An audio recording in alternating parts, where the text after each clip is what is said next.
Here's what's happening in the city of Rockville. The legacy of Dr. King is celebrated.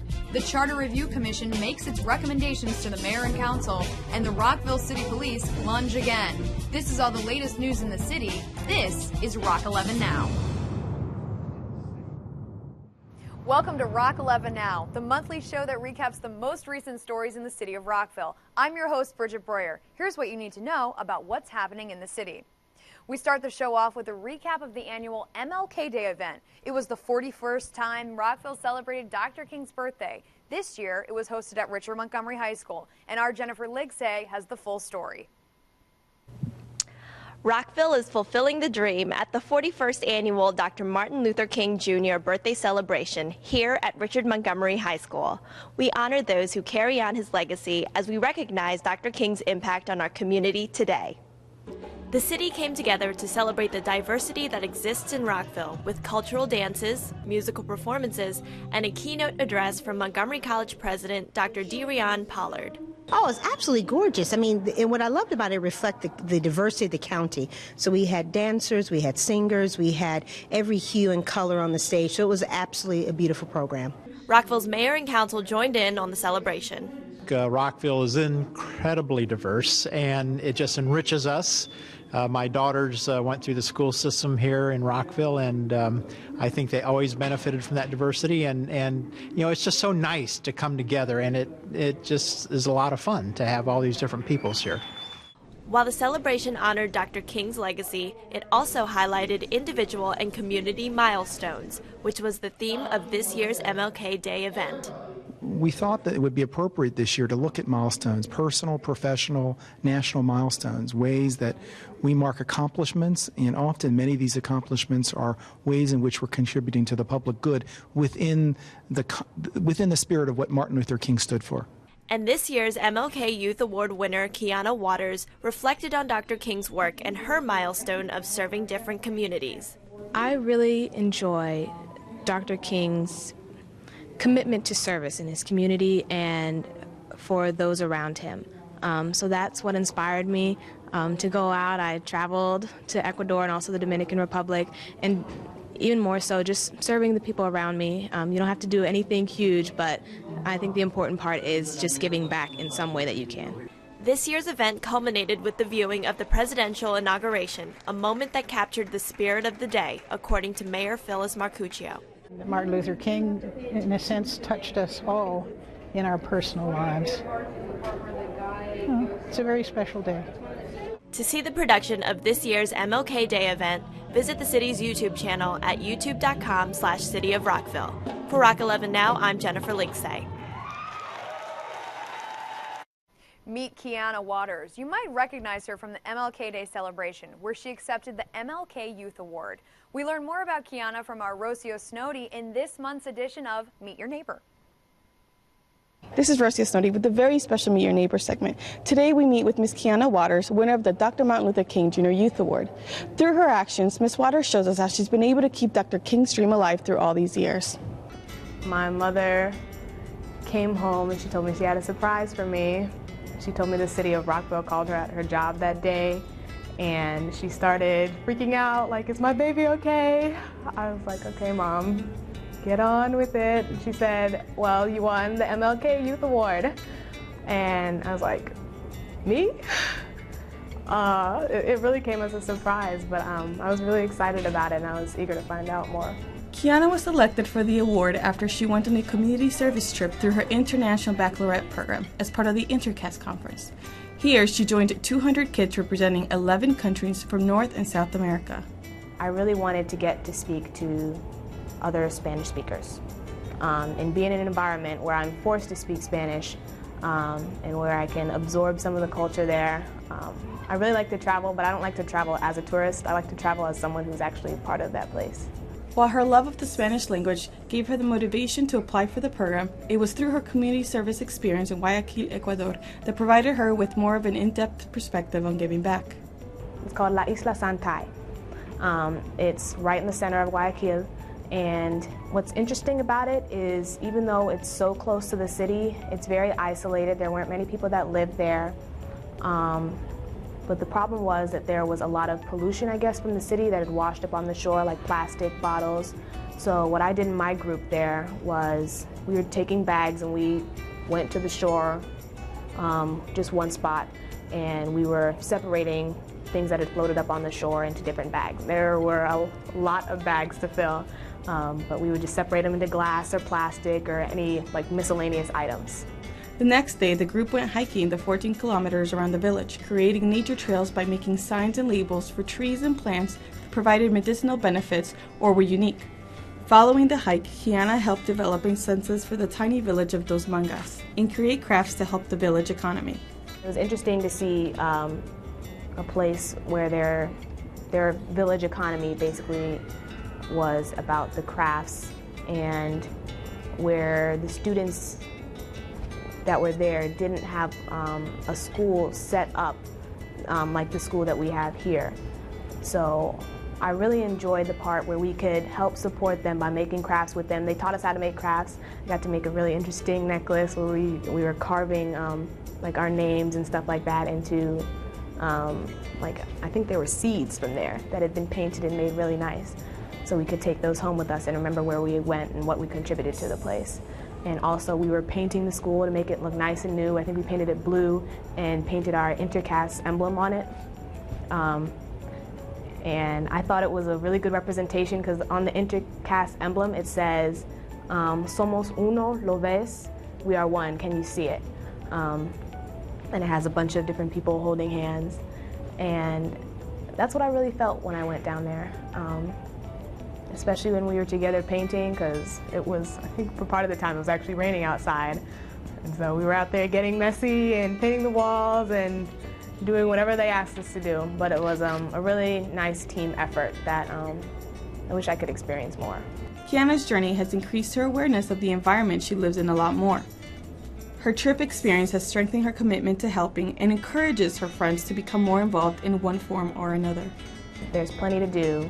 And I actually have invited some of my friends to go on a mission trip this year if we go back, and because it's a new experience. You have to get out there and discover what there is for you to give back. Because a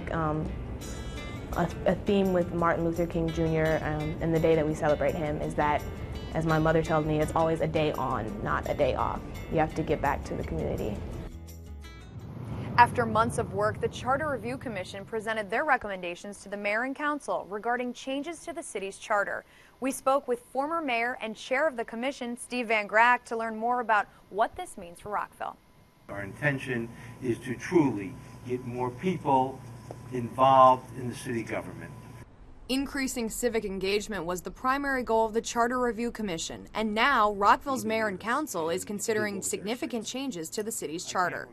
Well, we submitted our report to the Mayor and Council. They had appointed this Charter Review Commission, which was a great body to work with. These were wonderful, wonderful people, and we made major recommendations in terms of changing the charter, the constitution of the city in several ways, focusing on the elections. Here are the changes recommended in the report. The commission recommended that the mayor and council term lengths be changed from 2 to 4 years, the council grow from 4 to 6 members, and that the election coincide with the presidential election every 4 years.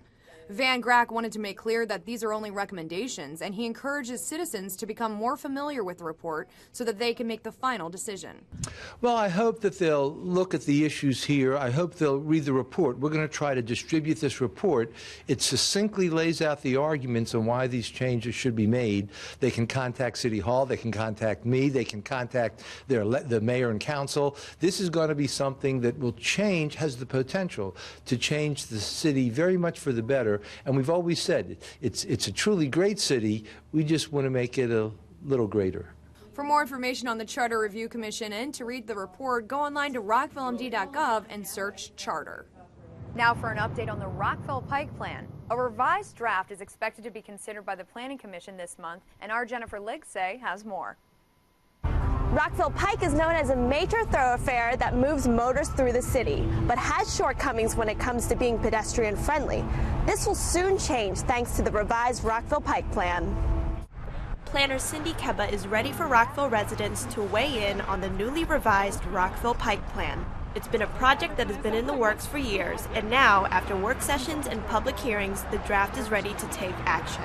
One of the major components is transforming Rockville Pike into a multi-way boulevard, which is a road that can accommodate pedestrians, bicyclists, transit vehicles, as well as through and local traffic more efficiently and more safely.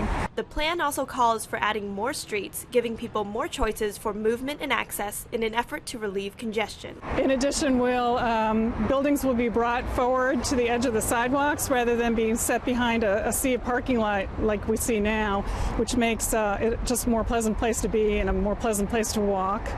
And then we want to ensure that there will be parks in this area that's been devoid of green areas and recreational areas. While the draft is ready to move forward, the county is also working to improve the Pike with the White Flint sector plan that calls for a new transit system. How will this affect the city's plan?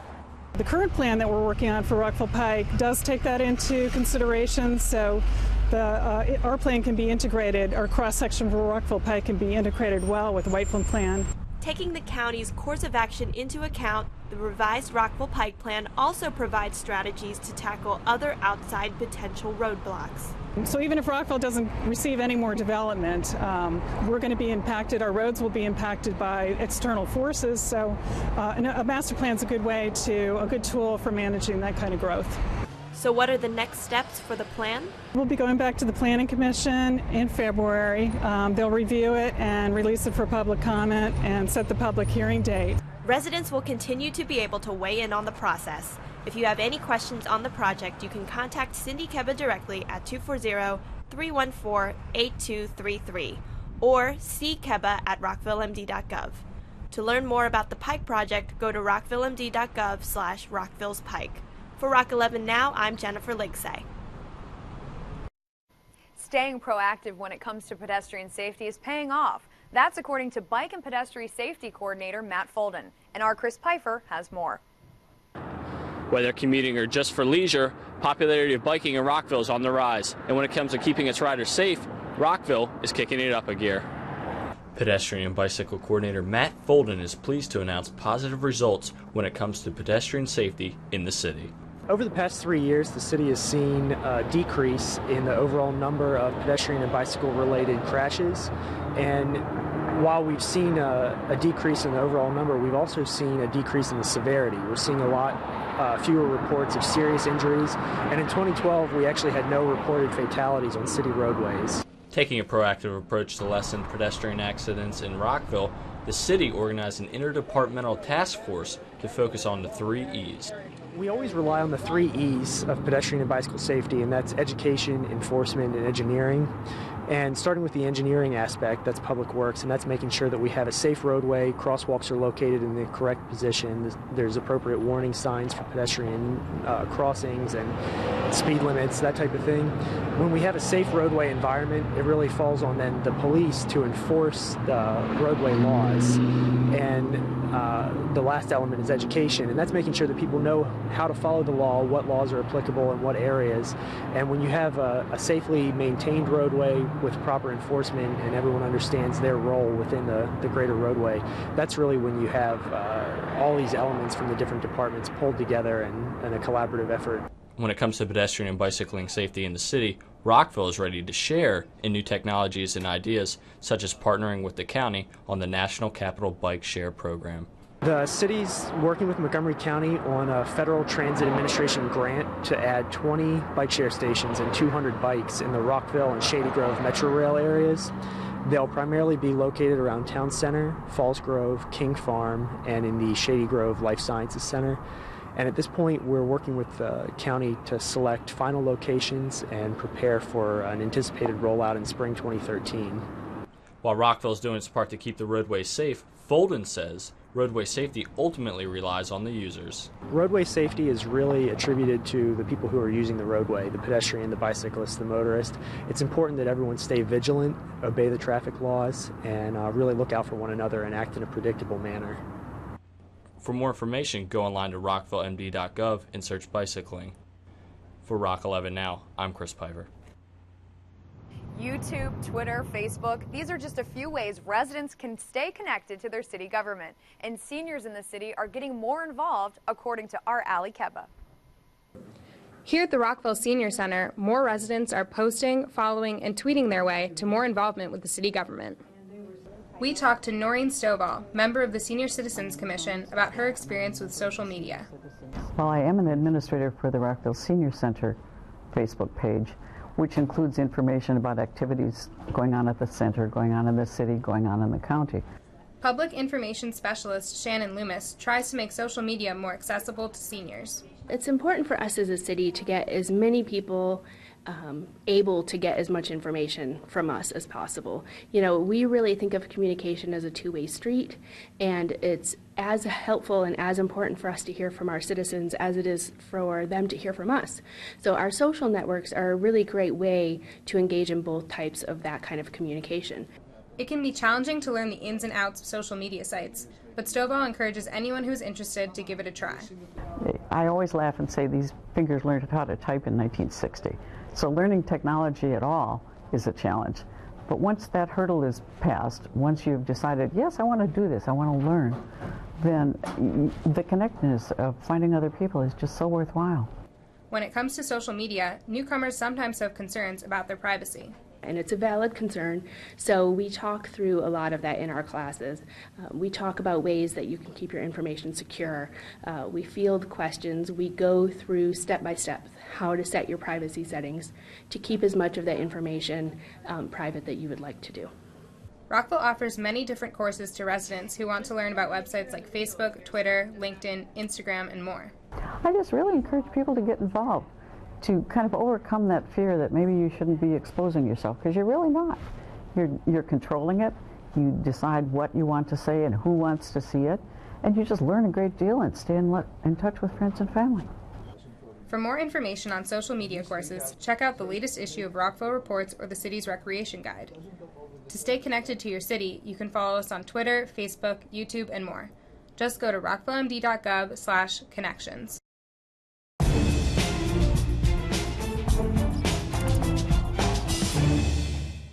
Look forward to warmer weather this month and get a jump start on signing up for a spring sport through the city's Department of Recreation and Parks. For adults 18 and older, men's softball, co-rec softball, co-rec kickball, and women's kickball are available for registration. Kids can also stay active this spring by signing up for t-ball, coach-pitched baseball, or track and field. Practices for youth sports leagues begin the week of March 18th. There will also be 2 tennis tournaments held in May, an adult tournament that will run from Saturday, May 4th to Saturday, May 18th, and a 10 and under one-day tournament will be held Saturday, May 11th. To learn about fees, schedules, and how to register, go to rockvillemd.gov/recreation/sports. The holiday season has wrapped up with the generous results of this year's coat drive and annual holiday drive. The citywide coat drive, coordinated by the Lincoln Park Community Center in partnership with One Warm Coat, collected 650 coats this year, which is 200 more than last year. The holiday drive collected $18,907.50 in cash donations, $1,625 in value of gift card donations, and the value of food and toy donations reached $31,855. The City of Rockville thanks all donors and volunteers that made these numbers possible. Don't let the cold weather let you forget that summer is just a few short months away. Residents can get up to speed on Rockville's popular summer camp programs by reading the 2013 Camp Guide, available online or for pickup at Rockville City Hall, community centers, and libraries. Registration for residents and non-residents is now open. For more information on the city's summer camps, visit rockvillemd.gov/recreation. And we also wanted to let you know you can learn about the history of some of Rockville's neighborhoods through a series of presentations and walking tours hosted by Peerless Rockville. The series will focus on Rockville's recent past, referring to buildings, sites, and neighborhoods from the mid-20th century to today.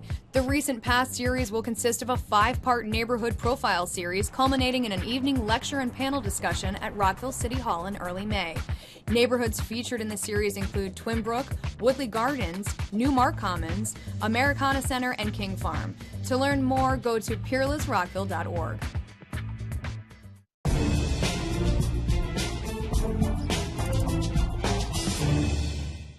Rockville City police officers have been busy keeping Rockville safe and also giving back to the community. Members of the Rockville Police participated in the annual Polar Bear Plunge this past month to raise money for Special Olympics Maryland. Let's find out just how cold that water really was in this plunge recap story. 3, 2, 1, plunge! The below freezing conditions weren't enough to stop the Rockville City Police from enjoying a dip in the Chesapeake Bay. It's amazing. There's no other way to describe it. It's amazing. You go out there, it's cold, you freeze, but it's an adrenaline rush that lasts for months. And then it starts back up again in October when they start talking about it. You're like, yeah, you remember last year. I've got all the pictures from the 4 years previous that we've done, the blizzard, the warm weather last year, the freezing weather this year. It's always different, but it's still an adrenaline rush. The Rockville City Police Plunge team raised over $4,000 for Special Olympics Maryland, one of the highest totals for all of the years Rockville has been involved. While raising funds for Special Olympics Maryland was the goal, the event is more than just jumping into the chilly Chesapeake. It just shows that we're giving back and we're doing something for a good cause, and it helps a lot to let the community know that we're just not out here writing people tickets, and ruining people's days. We're actually doing something good for the community. And, Special Olympics is one, and we're very involved with it. It's law enforcement side and us. There's not a whole lot you can say. It's just amazing people that we come into contact with that do see past the badge, they do see past the uniform and realize that this is a good cause. While the team is enjoying this year's success, they are already looking forward to next year. We're starting for next year in October. Look for the pages, donate. It's great. It's a good cause. To find out more about Rockville City Police, go online to rockvillemd.gov/police. While ultimately it was officers like Corporal Day who took the plunge, everybody did their part to make this fundraiser a success again this year, even the kids from Meadowhall Elementary School. Before they make their plunge into the Chesapeake, the Rockville Police need to reach their fundraising goals, and that's where the kids of Meadowhall Elementary School come into the fold. So we just want to say thank you very much. It goes a long way with us that you're giving back to the community and you're helping the police out, and that's very cool. So thank you guys very much.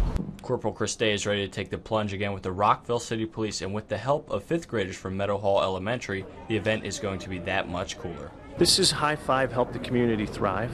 It's a 5th grade fundraiser that we have a High Five program in our school, and we thought this would be a great way to bring our High Five program out to the community. So our High Five program talks about respect and respecting others, and we thought about let's respect the people in our community also and try and help them. The program raised $100, which was donated to Rockville City Police for their participation in the Polar Bear Plunge, benefiting Special Olympics Maryland. It means a lot when you have a group of children in a school setting come together and raise money from their own money to donate to the police department to do a fundraiser. I mean, that's just phenomenal to have something like that happen.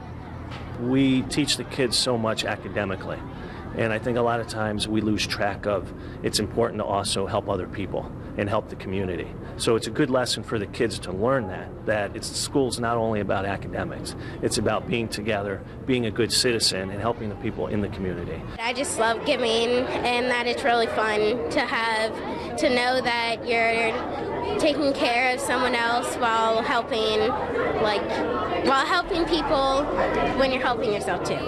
Everybody participated, and I'm glad that we raised $500 for Carter's Cares, and I'm glad that we raised $100 for the Special Olympics. The students at Meadowhall Elementary first donated to the Rockville City Police Plunge Fund last year, and they wanted to continue the tradition of giving back. You're giving a chance and an opportunity to somebody that normally wouldn't get a chance or an opportunity to do some things. So the Special Olympics comes out and they do golf tournaments, bowling, basketball, horseback riding. I mean, you name it, there's an array of events for these kids to go out and do and have fun for something that they wouldn't be able to if the Special Olympics wasn't around. For more information on how to donate to the team, go to plungemd.com and search Rockville City Police. For Rock 11 Now, I'm Chris Piper. The Rockville K9 Unit is welcoming a new addition to the team. Officer Recon is a 2-year-old German Shepherd stepping in as K9 Officer Rocco retires after 7 years on the force. Our Ali Keba tells us more. I'm Rock 11 Now's Ali Keba here with Boomer, and we'd like to introduce you to the city's K9 Unit. The Rockville City Police Department is always on the go to keep crime off Rockville's streets, with trained personnel on 2 legs as well as 4. Being part of the K9 unit, what we do is we assist patrol when we're at work with using our partner, our K9, to search buildings, find people that have run from us and are missing people, and basically we just assist patrol with utilizing a specialized tool to help them out in the field. What is it about these dogs that make them so useful to the police department? It's using the dog's capabilities, their vision, their speed, their sense of smell, to detect things that we normally wouldn't be able to detect. And it's a benefit for us for officer safety. You have a building search, you don't know where the suspect's at. Well, the dog's going to be able to tell you where the suspect's at, even if they're hiding somewhere, and they're going to be able to tell you by the use of their nose. Also, their vision at night. They can see at night where, we'd still need a flashlight. So it's basically allowing us to do our jobs better. We use our K9 program as a bridge between us and the community. Our whole program was actually based off of donations, pretty much, either donations from our community or grant money from the federal government. So it hasn't cost the city to really, except to maintain the program. But kids are a little nervous sometimes about walking up to the police, and it's a great icebreaker for us to go out with a dog. Rockville's K9 unit is comprised of 2 dogs, German Shepherds named Boomer and Rocco. But after 7 years on the force, Rocco's getting ready to hang up his leash. He's just kind of gotten a little older, and we figured we had the opportunity to get a young dog and train a new dog, and that way, Rocco can go out still in good health and retire, and the new dog's ready to roll. New dog Recon is freshly trained and ready to get to work. Myself and my partner Recon have just completed a 16-week basic K9 patrol school, which involves teaching all the obedience, teaching of agility, doing scent work where that involves tracking subjects as well as finding missing items or articles. They also do criminal apprehension and handler protection. So for the last 16 weeks, for 10 hours a day, we've been meeting, and we work in partnership with Montgomery County Police. Our actual graduation date is January 9th, so we'll do a formal graduation that day and be certified and blessed to go on the street. To see more Rock 11 Now videos about the city's K9 unit, go to rockvillemd.gov/police/videos. Good boy, buddy. That's my man. That's my man. Welcome to Mayor and Council One-on-One. I'm joined by Councilmember Hall. Thank you so much for joining us. My pleasure. And we wanted to talk to you about a couple interesting news updates with the Rockville City Police Department, and wanted to get your thoughts on a couple subjects. We wanted to start off first about your thoughts on the recent polar bear plunge. Wow. Well, those guys are better than I am, I have to tell you.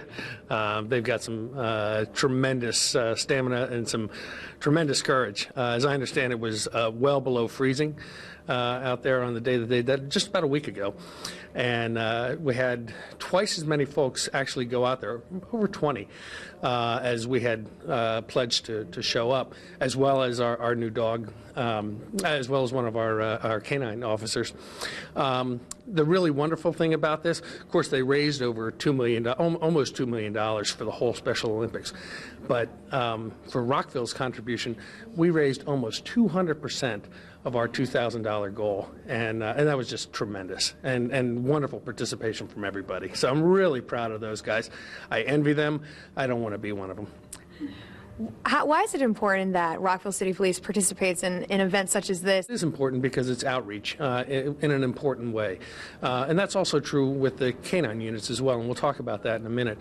But doing these sorts of things where you're actually participating and reaching out to folks in a real physical context and inspiring folks, I think is very important. One of the most important parts of our law enforcement here in Rockville is community participation, and our Chief of Police, Chief Treshik, has been a long-standing advocate for it, and it makes a real difference.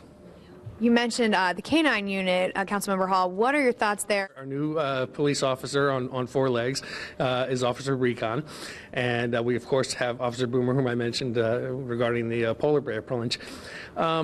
They're an important addition. They are also part of the outreach effort for the city, but they're also an important law enforcement resource.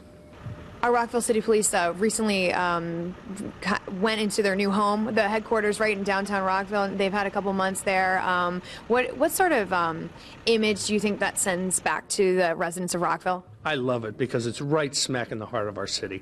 It's where it belongs. It's near town center, gives them great access, gives the community great access to them. So that folks don't have to come to City Hall into the basement to conduct business with the police. And it really puts them out there in a way that I think is a further extension of our community policing effort. Well, Councilmember Hall, thank you so much for joining us for Mayor and Council One-on-One. Thank you. I really appreciate it. And we'll be talking to you soon, I'm sure. And that does it for this edition of Rock 11 Now. I'm your host, Bridget Breuer, and on behalf of the whole team here, thanks for watching.